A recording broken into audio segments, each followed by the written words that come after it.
This was us. For Deacon Maccubbin and his husband Jim Bennett, this is a special place. I have some wonderful memories. It's the former site of Lambda Rising, an LGBT bookstore, which Maccubbin founded in 1974. The bookstore meant my life, basically, for 35 years. Right away, it became an iconic gathering place for the gay community. On a Saturday, right after we opened, there was a guy who came into the store, stood in the middle of the store, and just kind of did a 360 all the way around looking at the wall. And then he sighed and he said, "Home at last." And it was here, outside of this iconic bookstore, where we can find the origins of the Capitol Pride Parade. You see, some 6 years after the Stonewall riots in New York triggered a new wave of activism nationwide, Maccubbin decided to plan a community block party in the district right on 20th Street, outside his shop, set for June 15th, 1975. On the day that it actually happened, it was supposed to begin at 2 o'clock, and about 10 minutes to 2, there was almost nobody on the street.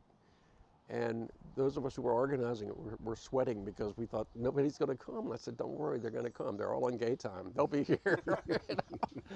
And sure enough, at 2 o'clock, we had 2,000 people on the street. And here's one of the few photos from that event of Maccubbin taking the stage to speak. And from there, the crowds only grew. Here's what it looked like in 1977, the earliest video of the event that we could find in our archives. It brought even larger crowds and even politicians. Then Councilman Marion Barry was there to speak with our news crew, as were many gay activists. We are making a concentrated effort here to be ourselves, show the public that we're not a bunch of degenerates. By the early 1980s, Maccubbin says there were more than 10,000 people in attendance, and it went far beyond just 20th Street. It mattered because it was public, number one, because it was a chance to celebrate how far we had come to that point, but also to look forward.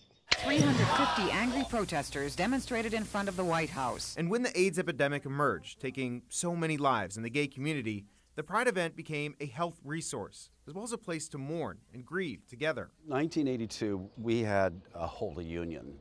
And now we look back at what is a photo album of the event, and half the people are no longer with us. And in the 47 years since that first event, a lot has changed. The Lambda bookstore closed down in 2010 after 36 years in operation. And the celebration of today has exploded into a massive citywide event. And it serves the same purpose today that it did in '75. You celebrate what you've been able to accomplish, and you look forward to what you still need to do. And for the next generation, they offer this message. you have to be involved. You can't just ride on the coattails of people before yourself. You have to stand up and be counted. Honesty to yourself and honesty to other people that you love is the most important thing in the world. And one thing that I noticed about Deacon and Jim is that they laugh a lot, even when they're talking about really hard times. At their store, they've had shattered windows, assaults, discrimination. Deacon has been arrested 8 times for civil disobedience.